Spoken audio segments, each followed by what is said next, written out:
Vous êtes venus comme nous dans le cadre de ce rassemblement donc, qui a été organisé pour Vincent Lambert, pour apporter à sa famille, son père et mère et frères et sœurs, David et Anne, un soutien absolument inconditionnel. Écoutez, j'ai parlé à un journaliste là, d'un journal qui s'appelle Putsch, il y a 5 minutes, pour dire à quel point cette tragédie me touche. J'ai dans ma famille un frère qui aurait pu être mort aujourd'hui parce qu'il a été dans un état bien pire que celui de Vincent Lambert. Il y a plusieurs années, il y a encore pas si longtemps. Les médecins ont voulu le débrancher, mes parents s'y sont toujours opposés. Et comme j'ai la chance d'avoir dans ma famille un frère qui est connu, ils n'ont peut-être pas osé. Ce qui me bouleverse dans l'histoire de Vincent Lambert, c'est que l'État est intervenu dans une dissension familiale et a instrumentalisé cette division familiale pour introduire une loi, je dirais avant même une loi, un acte eugéniste. On parle d'euthanasie, mais l'euthanasie, c'est un suicide médicalement assisté. Encore faut-il que la personne ait rempli ses directives anticipées, comme le demandait M. Leonetti. Or là, il n'y a pas eu de demande anticipée. Il n'y a rien eu. Il y a simplement un homme en état post-relationnel que Telegram a encore,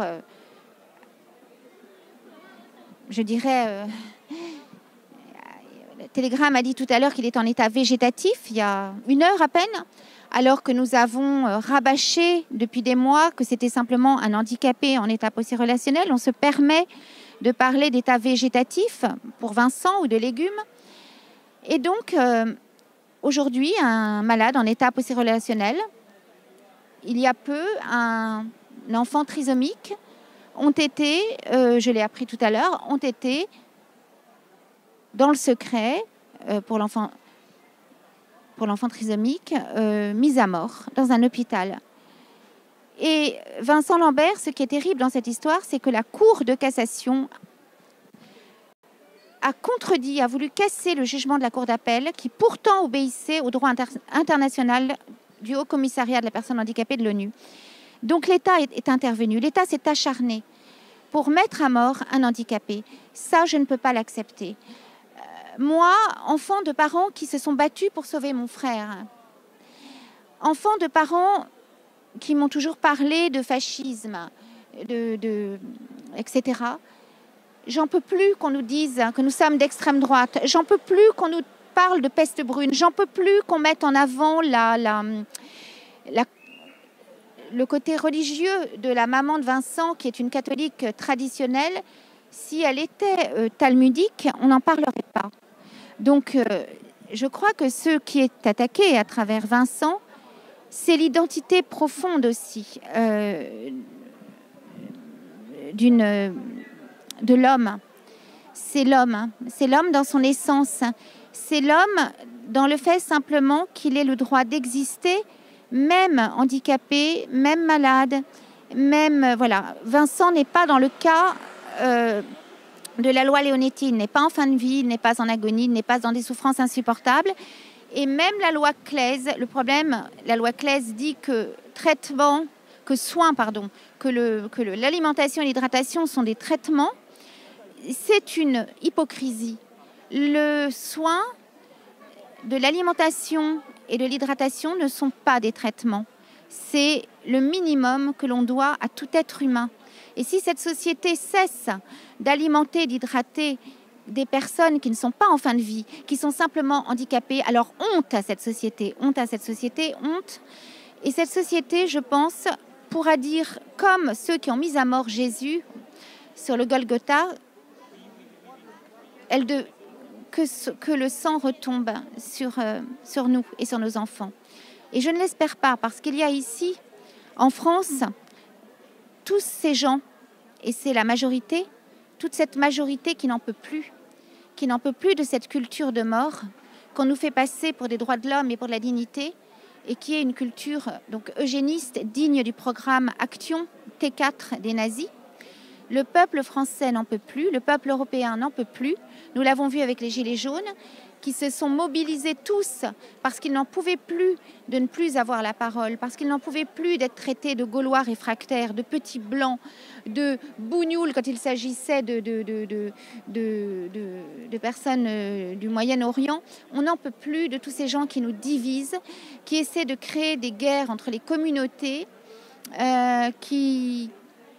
Je pense qu'aujourd'hui, nous devons tous nous unir. Et c'est ce qui m'a touchée dans ma rencontre avec Farida, au-delà de nos divergences. C'est un front de l'homme contre les robots. Comme Monseigneur Petit, qui parlait de civilisation de l'amour contre la civilisation du déchet, moi je dis le front de l'homme contre le système des robots qui voudrait nous déshumaniser, qui voudrait nous sérialiser. Tout cela à la gloire de l'idole du consumérisme, à la gloire de... Voilà, moi je refuse de servir l'effigie de l'Antéchrist. Moi j'appartiens au Christ de par mon baptême. Et en tant que baptisée, je ne peux pas laisser dire et laisser faire ça. Je pense que la vérité nous rendra libres, comme le dit le Seigneur. Et la vérité, c'est de dire que Vincent a été assassiné au CHU de Reims, que l'État n'a rien fait pour le sortir des griffes du docteur Sanchez, que depuis 2013, depuis 7 ans, il est enfermé dans ce CHU, que 7 centres étaient prêts à l'accueillir, que la maman était prête à l'accueillir chez elle et que l'hôpital, le docteur Sanchez s'y est opposé, le docteur Carriguer avant lui, qu'il a été mis à mort, qu'il y a eu un protocole de mise à mort qui a eu lieu en 2013 sans prévenir les parents, qu'il y a un véritable acharnement sur Vincent qui n'est pas un acharnement thérapeutique, mais un acharnement de la mort, un acharnement de la mort. Donc il faut savoir qu'il y a des caméras dans cette chambre et que là, les parents ont vécu un calvaire. Ils ont vu leur enfant mourir dans des souffrances épouvantables parce que une lettre a été... je l'ai su. Et ce produit qu'ils ont injecté, ce produit de sédation qui s'appelle, je crois, le midazolam. Le midazolam. Il faut savoir que c'est un cocktail, il n'est pas utilisé seul, mais qui est utilisé également pour les mises à mort dans le couloir de la mort aux États-Unis. Donc, c'est un produit dont on ne connaît pas tout à fait les effets. Il y a des étouffements, il y a un certain condamné à mort qui a mis 21 heures à agoniser. Donc là, Vincent Lambert... 110 minutes, voilà. Et puis un autre 21 heures. Un autre 21 heures aussi. Donc Vincent Lambert, en fait, est mort de faim, de soif et peut-être aussi d'étouffement avec ce produit. Voilà. Aujourd'hui... En fait, c'est peut-être pas le produit qui l'a fait mourir ni de faim, ni de soif, ni d'étouffement. C'est que le produit n'a pas empêché les souffrances. Voilà. Parce qu'on nous a prétendu que ce produit allait lui épargner de souffrir. Et en vérité, avec le cas des 3 condamnés à mort dont je parlais tout à l'heure moi-même, eh bien, la démonstration avait été faite dans ces 3 cas que le midazolam n'avait pas empêché de souffrir. Voilà, mais je crois même que chez ces condamnés à mort, il a vraiment provoqué des étouffements. Parce que utilisé à haute dose ou avec certains autres produits, il peut provoquer des étouffements. Ça, je ne savais pas. Si, ça, je l'ai lu. Alors, je l'ai lu sur Wikipédia, je l'ai lu sur des sites de spécialistes. Mais si vous voulez, ça n'a pas non plus empêché les souffrances de la soif, de la faim. Et ça a pu provoquer en plus des souffrances supplémentaires. En tout cas, aujourd'hui, j'ai mal. J'ai mal de voir que dans ce pays... qui pour moi est un pays, si c'est le pays des droits de l'homme, c'est que c'est un pays qui est héritier de ses vertus chrétiennes, de la défense du plus petit, de la veuve, de l'orphelin, des plus fragiles et de ceux qui justement n'ont pas la voix, que ce pays aujourd'hui obéit aux élites de l'oligarchie financière et non plus dans le service aux plus faibles. Aujourd'hui, j'ai mal et j'ai honte. J'ai honte de cette décision qu'a pris mon pays. Et je supplie le Seigneur de pardonner à la France. Merci. La France, je fais la différence aujourd'hui entre la France et la République. Donc, vive la France. Et à bas la République maçonnique. Bien, on va aller voir si on peut trouver une autre intervention parce qu'il me paraît extrêmement important que nous puissions donner la parole aux manifestants. Vous voulez parler? Salam alaikum, ça va bien? Alors pourquoi tu es venu? Pour soutenir cette injustice, enfin juste soutenir les gens qui sont là et surtout dénoncer cet horrible acte. Tuer une personne, une âme qui n'a rien demandé que de l'amour et de la vie. Voilà. Et quand on te dit que Vincent Lambert est un légume, tu réponds quoi? Non. Non, je dis non, c'est faux. Vincent Lambert a eu un grave accident qui l'a mobilisé, qui l'a empêché de bouger, certes, mais Vincent Lambert parle avec ses yeux, Vincent Lambert vit, Vincent Lambert pleure, Vincent Lambert peut manger aussi. Donc il n'est pas du tout malade, il n'est pas branché à des appareils médicaux, ni rien du tout. Vincent Lambert, c'est un malade, comme tous les malades, un handicapé normal qui avait besoin d'amour et d'affection et qu'on s'occupe de lui et qu'on le stimule. Alors il y a des membres de sa famille qui prétendent que avant d'être dans cet état, c'est-à-dire il y a 10 ans, donc il avait environ 30 ans, qu'il avait formulé le désir qu'on en finisse avec lui s'il se retrouvait handicapé. Qu'est-ce que tu penses de cette assertion?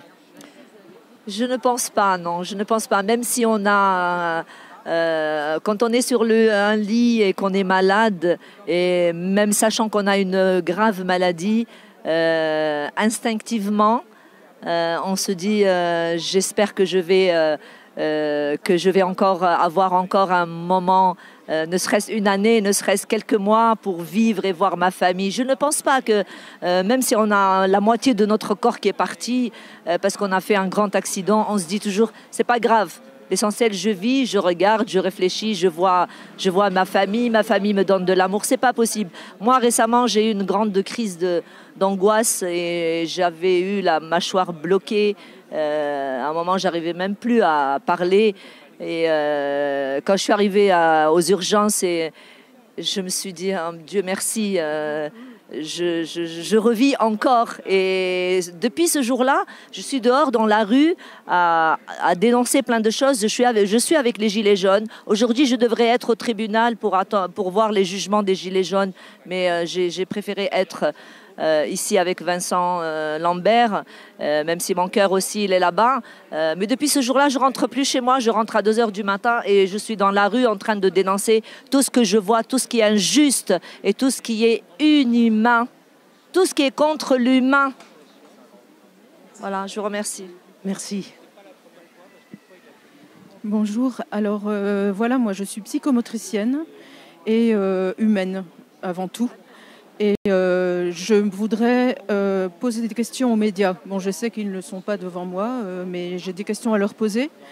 À savoir, pourquoi les mots ont-ils été trafiqués?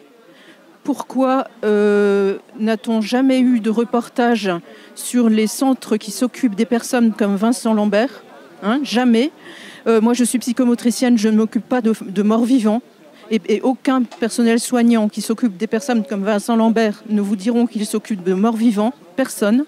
Ils aiment leur travail. Ils établissent des relations vraiment de confiance, enfin, et puis de très amicales. Et il y a moyen de vivre une véritable relation par des choses qui sont spécifiquement professionnelles, mais on appelle ça le dialogue tonico-émotionnel, c'est-à-dire le niveau du tonus musculaire. Alors je voudrais dire, chose qui n'a jamais été dite, et c'est honteux, c'est vraiment du partialisme, c'est vraiment de l'hypocrisie sans nom, une personne qui est nourrie par sonde peut aller à la piscine. On peut lui mettre un bouchon, si vous voulez, étanche. Alors s'il n'a pas de problème fonctionnel, Vincent n'en avait pas. Son cœur était très bon, ses poumons étaient bons, il n'avait pas de problème fonctionnel. Bon là, on l'a tellement laissé végéter dans sa chambre qu'il lui aurait fallu avant ça une bonne prise en charge en kinésithérapie. Mais quand le médecin aurait été d'accord et le kiné d'accord, il aurait pu aller en piscine. Et là, il aurait fait des grands progrès, à sa mesure bien sûr, il n'aurait jamais remarché, mais il aurait eu un bien-être. Et peut-être bien qu'on aurait vu sur son visage un sourire. Et ce sourire, vous l'avez, je m'adresse à tous ceux qui ont voulu le tuer et qui le tuent, ils ont séquestré son sourire par l'absence de soins. Voilà. Et c'est ce qu'il ne voulait surtout pas avoir à l'écran, le sourire de Vincent. Il fallait, et c'est pour ça qu'il a été flouté, on ne pouvait même pas voir qu'il était éveillé. Et ça, c'est vraiment une machination du diable. C'est le mot, c'est une machination du diable. Monsieur? Non? Alors on va voir si... Tiens, voilà, RT est là. Alors on ne sait pas ce qu'ils en retireront, RT. Nous allons avancer. Bonjour. Ça va? Ben, pourquoi tu m'interroges? Salam alaikum. On se connaît pas? Ben, tu me connais quand même. Ben si, justement. Mais avec les lunettes. Ben voilà, salam, ça va bien. Ça va? Voilà, alors J'allais dire c'est pas possible. Ben là, si, quand mais même. avec les lunettes, moi tu sais, je reconnais plus. Alors comment ça va? Ben, ça va bien. On est venu pour quand même par rapport au fait qu'il y a quand même des choses qui interrogent. Il y a tout de même des choses qui interrogent. C'est-à-dire que la loi en France, elle est fondée sur la rigueur et la précision. Donc les médias, ils font des déclarations en parlant de soins, ils confondent les soins, ils confondent les traitements. Mais Madame Lambert, épouse, elle est bien au fait de la situation. Et ce que je ne comprends pas, c'est pour quelle raison elle n'a jamais fait de démenti face aux déclarations des médias. Parce qu'elle le sait très bien que la différence entre soins et traitement. Et elle sait très bien que les médias parlent de traitement. Donc, c'est une personne qui aurait dû, elle et le fameux neveu, auraient dû parler de cette différence et informer les journalistes en disant non, mon mari m'a dit qu'il voulait décéder, mais il n'a pas de traitement, ce sont des soins, etc. Elle ne le fait pas. Or, la loi en France, elle est fondée sur la rigueur et la précision. Ce sont des inexactitudes très importantes. Donc, quelqu'un qui fait ce genre d'inexactitude, c'est quand même c'est elle qui a la tutelle. La loi a donc considéré, puisqu'il n'y a pas de document écrit que Vincent Lambert voulait qu'on fasse appel à l'euthanasie, il croit cette dame. Mais c'est assez lâche quand même, c'est assez confus. Donc, quelle preuve nous avons que Vincent Lambert ait vraiment dit cela? Puisque lorsqu'il y a des choses confuses, elle ne les rectifie pas. C'est assez étonnant, je ne comprends pas et je m'interroge. Et je suis très interrogée que la loi qui fait donc confiance à cette personne pour la volonté dernière de Vincent Lambert ne puisse prendre un repère d'une personne confuse, alors que le droit et la loi française sont basés sur la rigueur et la précision. Mais il semblerait maintenant que, avec cette affaire notamment, si on peut l'appeler affaire, nous ne sommes plus dans un état de droit, mais dans une société où l'État a tous les droits, ce qui change évidemment complètement la perspective, puisque en tant que citoyen de ces sociétés aujourd'hui, le recours à la voie judiciaire semble bel et bien bouché, puisque systématiquement, toutes les décisions comme celle de la Cour d'appel de Paris, par exemple, qui ont une dimension humaine évidente, éclatante et lumineuse, sont systématiquement cassées pour aller vers des décisions qui sont inhumaines. Et dorénavant, avec la mise à mort de Vincent Lambert, c'est daté jusqu'à la mort, qui vont même jusqu'à reprendre les procédés de l'Allemagne nazie, qui a éliminé de 39 à 41, je le répète, environ 80 000 adultes handicapés. Nous en sommes là. Donc la loi précise et rigoureuse en France, il semblerait qu'elle se soit évaporée. Mais ça, c'est une opinion. Le fait est que pour l'instant, le droit français, il est fondé sur la rigueur et la précision. Et ça, par contre, c'est un fait. Et donc, moi, que les gens n'interviennent pas, que la justice française ne fasse pas son travail, ça devient de l'ordre de la prévarication. Je ne veux pas rentrer dans des opinions. Moi, je parle que des faits. Le droit français, il est fondé sur la rigueur et la précision. Il y a beaucoup d'inexactitudes qui ont été faites et qui continuent à être faites dans ce dossier. La personne tutélaire de Vincent Lambert ne les a jamais démenties. comment le droit français peut justifier de se fonder sur la parole de cette personne puisqu'il n'y a pas d'écrit. Par ailleurs, le droit français ne fonctionne pas sur l'oral, il fonctionne sur l'écrit. Donc pour l'instant, c'est toujours comme ça. Donc, Sur le papier. sur le papier, c'est toujours comme ça et c'est donc toujours comme ça sur les documents, sur les traités, sur la Constitution.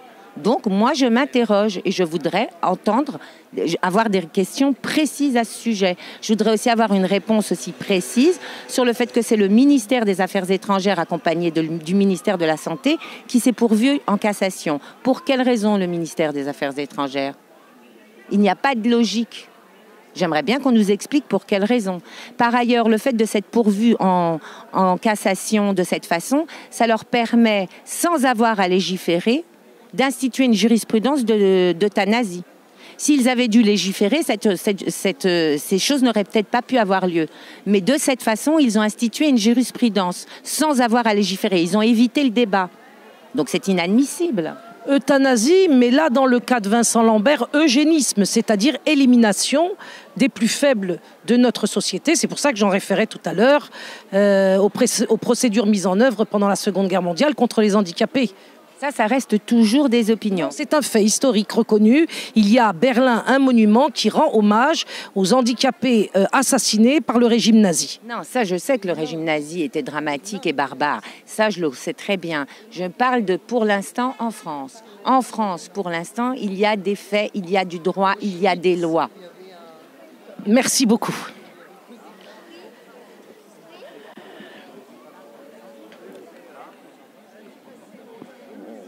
Voilà, les gens sont de plus en plus nombreux à nous rejoindre. Bah oui, je vais bien.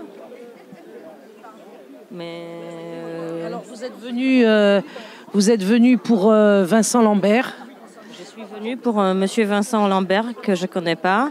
Je suis venue ici parce que je suis médecin et je ne peux pas m'imaginer les jours où de tuer, ça sera un soin de médecin. Je ne peux pas m'arroger du droit de donner la mort aux personnes humaines les plus faibles. Et c'est pour ça que je suis là. Et je suis... je voudrais dire à mes collègues médecins, surtout jeunes médecins, qu'ils gardent la conscience de ce que c'est la vie humaine, qui est une valeur qui n'est pas relative. Ce n'est pas la valeur relative. C'est-à-dire, et nous ne pouvons pas nous octroyer d'un droit de donner la mort aux personnes humaines. Je les refuse et je demande à tous les médecins qui peut-être m'entendront, ne le faites pas, parce que sinon, je pense que vous n'êtes plus des médecins, parce que les médecins soignent, ils ne tuent pas. Merci. Merci, merci docteur.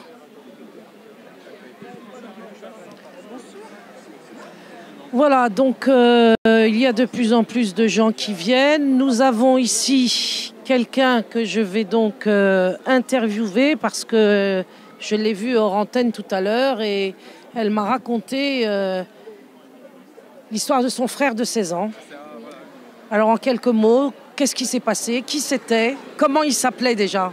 Mehdi. Il s'appelait Mehdi. Ouais. Il avait 16 ans. Il avait 16 ans. Il était handicapé, il avait une trisomie 21. Donc ma mère l'a emmené à l'hôpital pour qu'il soit soigné, comme tout le monde. Hein. C'est un droit pour tout le monde. Donc il avait quoi? Il avait une pleuropneumopathie, c'est-à-dire qu'il avait du pus dans la plèvre. Donc il avait du pus dans la plèvre. Ce qu'il faut faire dans ces cas-là, c'est qu'il faut drainer la plèvre, donc enlever ce pus. Donc l'hôpital, pendant 13 jours, ne l'a pas fait. À votre avis, pourquoi? Moi, on m'a dit... On s'est posé la question d'aller drainer ça. Voilà ce que m'a dit le chef de service. On s'est posé la question d'aller drainer ça. Mais on ne voyait pas votre petit frère avec un enrôle-thorax en réanimation. Il se le serait arraché. C'est-à-dire que votre petit frère était trisomique. Voilà, il était handicapé. Donc en fait, il n'a pas eu le droit à un traitement comme un autre enfant. Donc ils se sont posé la question, ils ne nous ont pas posé la question à nous, ils se sont posé la question d'aller drainer ça. Mais ils se sont dit que mon petit frère ne resterait pas tranquille en réanimation avec un drain dans le thorax qu'il aurait arraché. Sauf que les médecins, ils ont quoi? Ils ont une obligation de moyens. Donc il faut faire les choses. Et l'expert judiciaire dit bien que mon frère est mort du fait que l'infection n'a pas pu être traitée faute de drainage. Donc le chef de service m'a dit qu'il ne l'aurait pas fait de toute façon. Donc en fait, il est mort. Et vous pensez qu'il est mort parce qu'il était trisomique et qu'ils ont pensé que ça valait peut-être pas la peine de le soigner? Ben, peut-être, je me pose des questions parce que il y a peut-être aussi les origines, je ne sais pas, parce que j'ai trouvé des documents de l'hôpital qui montrent que les enfants, quand ils sont traités, même un trisomique, avec la même pathologie que mon petit frère, opéré du cœur quand il était petit, était vivant, est resté vivant. Quand on traite selon le protocole, aucun enfant ne meurt. La mortalité hospitalière pour cette pathologie est de 4,7%. Donc on ne meurt pas de cette pathologie, ni en France, ni dans aucun pays africain. Je peux vous dire ça parce que je suis scientifique et j'ai cherché les documents, des thèses, des articles scientifiques qui prouvent que cette maladie, on n'en meurt plus. On n'en meurt plus. Et il est mort quand, votre frère? Officiellement, le 30 janvier 2016. Pourquoi officiellement? Parce que moi, je pense qu'il est mort au bloc, le 27 janvier 2016 ou le 28. Ils ont fait un test de mort cérébrale. Bien sûr, ils sont bien cachés de nous le dire. Ils ont fait un signalement post-mortem au procureur de la République pour nous retirer la garde quand ils se sont rendus compte de toutes les conneries qu'ils avaient faites. En fait, mon frère a été discriminé parce qu'il était handicapé. Il n'a pas été traîné comme les autres enfants. Et donc, il est mort.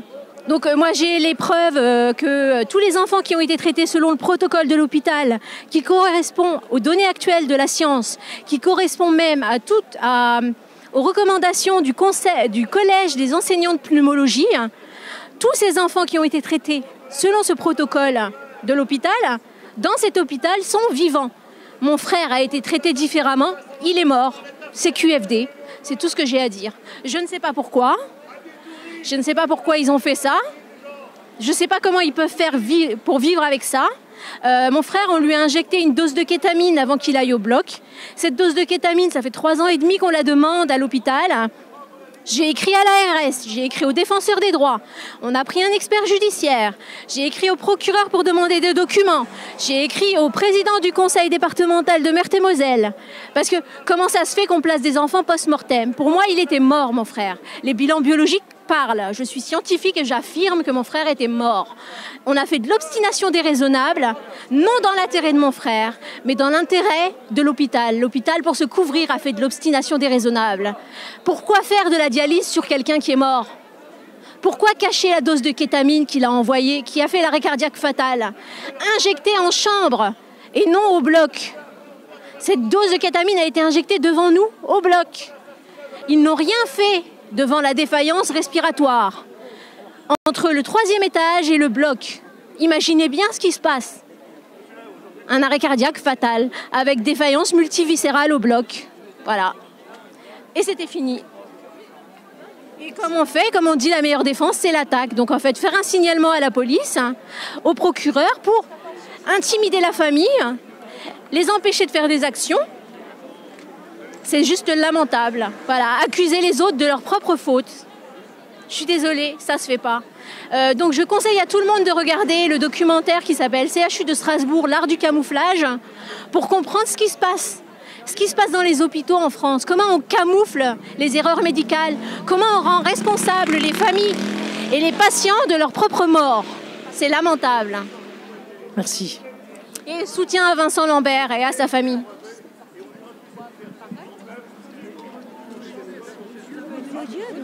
Oui, bonjour. Très bien. Vivre ailleurs s'il était pris en charge. Il y a beaucoup de gens qui ont été volontaires pour le prendre en charge. On refuse cette prise en charge. Et en refusant cette prise en charge, c'est une assistance à personne en danger de mort et un assassinat volontaire. Ce n'est pas un arrêt des soins. Le fait d'être nourri et d'être abreuvé n'est pas un arrêt de soins. C'est tout simplement le minimum que l'on doit à tout être humain. On a fait ça pour ma sœur, qui est morte, qui vient de mourir il y a un mois à 67 ans. Et qui est dans cet état-là depuis 12 ans. Donc, c'était tout à fait anormal qu'en même temps, on le refuse à Vincent Lambert. Vous comprenez? Aujourd'hui, votre message au gouvernement, c'est quoi alors? Mon message au gouvernement, c'est que le gouvernement arrête de faire des lois pour des raisons idéologiques et pour favoriser l'euthanasie. Parce que derrière tout ça, c'est quoi? C'est l'euthanasie de toutes les personnes qui coûtent cher, entre guillemets, à l'État. Et que toutes les personnes qui coûtent cher à l'État, c'est celles qui ont des lits de sale gueule. Qu'ils soient sale gueule parce qu'ils sont inadaptés, qu'ils soient sale gueule parce qu'ils soient marginaux, qu'ils soient sale gueule parce qu'ils soient handicapés ou bien qu'ils soient vieux. On se débarrasse de tous les gens dont on ne veut pas et qui coûtent trop cher dans une société. Demain, ce sera vous, demain, ça sera moi, demain, ça sera quelqu'un d'autre parce qu'on n'aura pas les critères pour s'intégrer dans cette société. Et tous les délits de sale gueule, ça va très très loin. Les délits de sale gueule, ça peut aller très très loin. Donc c'est mon message au gouvernement. Mon petit frère Mehdi. Attendez, bougez pas, après on va se faire, je vais vous faire aussi. Voilà, merci, dire quelque chose aussi. Éventuellement, madame. Moi, j'ai deux cas. Mon fils était mort, il a été réanimé plus de 10 minutes et il a 42 ans maintenant. Bon, il a un léger handicap, mais je ne l'ai jamais fait classer parce que je l'ai eu à 42 ans et demi, vous voyez. Et moi, je l'ai appris quand j'allais revoir un autre médecin dans le même centre médical. Puis j'entends dire qu'il était mort, on le considérait comme mort, vous voyez, comme il est vivant. Il a été réanimé beaucoup plus de 10 minutes parce que le médecin était catholique. Qui l'a accouché et j'aurais pas dû être accouchée. Et je vais vous raconter un autre fait, madame. Mon fils, justement, était parti en colonie de vacances avec une colonie à Saint-Maur, dépochée. Et j'ai des anciennes religieuses que j'avais connues étant enfant. Bon. Et il y a eu un camion qui a transpercé l'autocar, mais mon fils n'était pas là. Il y a eu deux petites filles qui étaient dans un coma dépassé.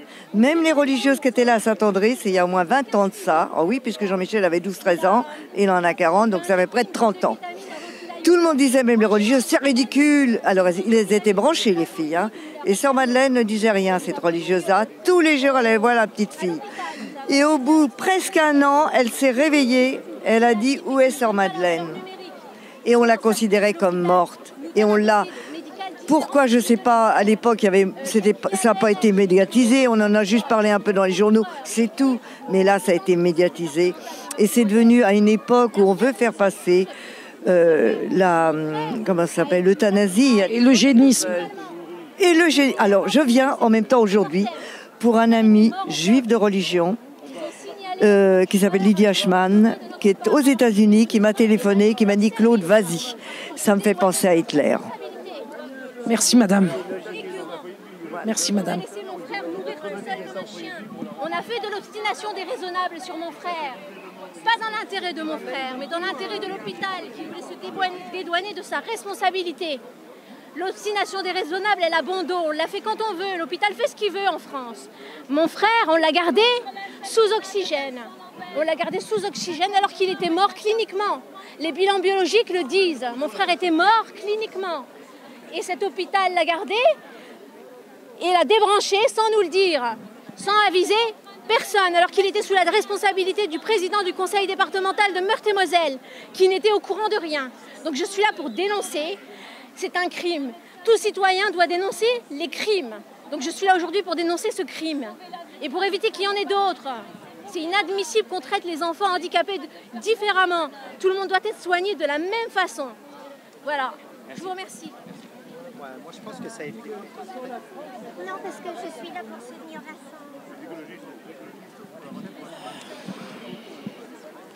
Recueillement. Recueillement pour Vincent. Ah, moi, je suis dans une colère noire. Je ne veux pas qu'il meure. Je ne veux même pas entendre ce mot-là. Pour moi, un médecin, il est là pour sauver des vies. Il est pas là pour donner la mort. Et c'est ce qu'il est en train de faire. C'est donc un assassinat et on ne peut pas l'accepter. On ne doit pas l'accepter. La France et les Français ne doivent pas l'accepter. C'est mon combat et je peux vous dire que je fais que le commencer. Merci.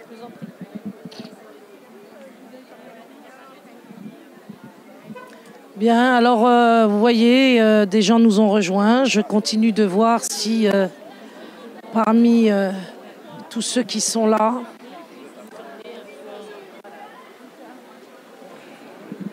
voilà, on se connaît déjà, on s'est vu plusieurs fois. Venez. Allez, ça me fera plaisir d'être entre vous deux. Bonjour. Je suis ravie de vous retrouver. Je vous remercie d'être venu, même si c'est pas moi qui ai organisé le rassemblement, c'est pas le problème. C'est normal. Et on est tous ensemble aujourd'hui. Pourquoi ? Pour prier pour Vincent, pour soutenir ses parents, soutenir la vie contre cette société qui veut la mort à tout prix, qui n'a plus aucune notion de la vie. Et tous ces médecins qui prônent la mort de Vincent ont oublié le serment d'Hippocrate. Parce qu'Hippocrate, c'était absolument pas ce qu'ils font aujourd'hui. C'était tout faire pour soigner le patient, ne jamais utiliser des produits pour faire du mal au patient. Et aujourd'hui, ils sont à des années-lumière de tout ça. Ils sont à des années-lumière et c'est ça qui est dramatique. Et aujourd'hui, on peut dire, quand on voit ces manipulations génétiques et ce qu'on fait à Vincent Lambert, le nazisme revient. J'ai pas peur de dire ces mots-là, mais le nazisme revient. Je précise que j'ai des origines juives quand même. Mais c'est ça. Parce que là, quand est-ce que ça va s'arrêter ? Et pourquoi pas les autres ensuite ? Et moi qui suis épileptique, moi un jour j'ai mon cerveau qui n'est pas oxygéné, je deviens débile, donc moi on va m'euthanasier parce que je ne servirai plus à la société. Et c'est pas pour moi que je le dis parce que bon... Il faut le dire aussi pour vous, hein. Vous y avez droit. Hein. Moi, ça ne m'intéresse pas, c'est pour Vincent, c'est pour sa famille. Moi ça me fait mal au cœur pour sa mère de voir de sa mère qui est là en train d'attendre, qui passe des heures à voir son fils qui est mis à mort par cette société. Après on nous parle de société de progrès. C'est ça le progrès, tuer les siens, tuer sa famille, tuer des enfants parce qu'ils ne sont pas en bonne santé, parce qu'on n'est plus normaux, parce qu'on ne va pas bien dans cette société moderne qui connaît l'informatique, qui connaît l'Internet, qui connaît tout, qui va à des milliers de kilomètres, mais par contre qui assassine les siens. Parce qu'on ne va plus dans le moule, on n'est plus correctement. Il y en a qui pensent, je l'ai entendu sur le net, il y en a qui pensent qu'une société sans handicapés, c'est le top, parce que ça manifeste la santé, le dynamisme de la société. Voilà, j'ai entendu ça. Qu'est-ce que vous en pensez ? Non, pas du tout. Il est plus faible. Dans ce cas-là, à n'importe quel moment de notre vie, on arrive à être plus faible, soit par un accident, soit au moment de la naissance même. Qu'est-ce qui se passe à ce moment-là ? On va quand même pas tuer les gens. Enfin, c'est tuer les gens. Alors, on a aboli la peine de mort. Il y a des gens qui font des assassinats. On les, soi-disant, par humanisme, on les laisse en liberté ou on va les relâcher parce qu'on a de la pitié. Il y a ceux qui violent les enfants dans les réseaux pédocriminels. Il y a les pédocriminels. Eux, ils se portent bien. Là, pour l'instant, il n'y a rien sur... On n'a jamais eu de campagne médiatique sur ces gens. Il y a des charniers d'enfants en France, on le sait. Il y a des gens qui travaillent dans les associations qui entendent des témoignages d'enfants qui sont enlevés, qui ont assisté à des choses abominables et qui sont vivants, les enfants. On ne les croit pas. Il n'y a rien sur ces fameux réseaux. Alors, qu'est-ce qui se passe dans cette société ? Pourquoi on protège ces gens abjects et à côté de ça, on s'acharne, on veut tuer un innocent qui a eu le malheur d'avoir un accident de voiture et qui est juste handicapé. Il n'est pas sous perfusion ni rien. On l'aide juste à se nourrir parce qu'il a des problèmes. Ça, c'est grave. Et ça fait peur parce qu'on pense à nos personnes plus âgées qui sont dans la société. Qu'est-ce qui va se passer pour ces personnes âgées qui sont isolées, qui sont peut-être seules et sans famille ? Voilà. D'ailleurs, à cet égard, il me paraît important de lancer un appel aux membres des familles dont l'un des leurs est cérébro-lésé. Il y en a 1700 actuellement en France. Si vous voulez nous contacter pour témoigner, vous pouvez nous écrire à contact@mouvement-jre.com. contact@mouvement-jre.com. C'est un appel qui est adressé donc aux 1700 familles qui ont en leur sein l'un de leurs proches dans le même état que Vincent Lambert. Nous souhaiterions entrer en contact avec vous afin que vous puissiez nous apporter ce témoignage, d'autant plus que nous pensons être à quelques heures de la mort de ce pauvre Vincent, si ce n'est pas déjà fait. Voilà. Donc il faudra... Et bravo pour ce que vous faites, parce que malheureusement, on n'entend pas souvent les médias, les journalistes faire leur boulot correctement. Ils ont oublié aussi ce que c'était que le journalisme. Je pensais à Tintin, mais en fait, Tintin, reporter, je suis repartie là-dessus, mais c'est vrai que vous dites les choses. Vous dites la vérité, on s'est vu à Reims. À Reims, je vous entendais dire des propos que je n'entends pas sur les médias officiels, qui nous répète toujours qu'il est sous assistance, je sais plus, respiratoire, enfin bref, qu'il n'est pas bien du tout, qu'il est en fin de vie. Vous avez dit la vérité. Et donc bravo et merci pour votre parole. À bientôt. On va terminer ce live sur ces mots. À bientôt. Merci Romane d'avoir été encore à mes côtés, à la hauteur. On ne va pas pouvoir donner évidemment la parole à tout le monde, mais je pense que pour que le live soit vu, il ne faut pas qu'il soit trop long. Voici ce rassemblement pour Vincent, à quelques heures peut-être de son départ vers l'autre monde. Départ vers l'autre monde qui a été cruellement provoqué par la décision du docteur Sanchez du CHU de Reims, appuyé par le gouvernement qui s'est pourvu en cassation dernièrement afin de casser le jugement de la Cour d'appel du 20 mai dernier qui redonnait vie à Vincent Lambert. L'émission est terminée. Que Dieu vienne à notre secours, parce que franchement, je suis un peu perturbée, comme vous le voyez aujourd'hui. Je suis moins alerte que d'habitude, parce qu'évidemment, nous avons pris et reçu un gros choc avec l'annonce de la mort prochaine de Vincent Lambert. Que Dieu soutienne sa famille, son père et sa mère, sa sœur Anne, son frère David. Nous remercions les avocats Jérôme Triomphe et Jean Payot d'avoir été aux côtés de cette famille pendant si longtemps. Le combat continue, il n'est pas terminé. Parce que malheureusement, l'assassinat de Vincent Lambert va ouvrir la porte officiellement à une politique eugéniste. Et nous devons rester déterminés à sauver les nôtres, nos voisins, nos amis, les citoyens de ce pays. Au revoir.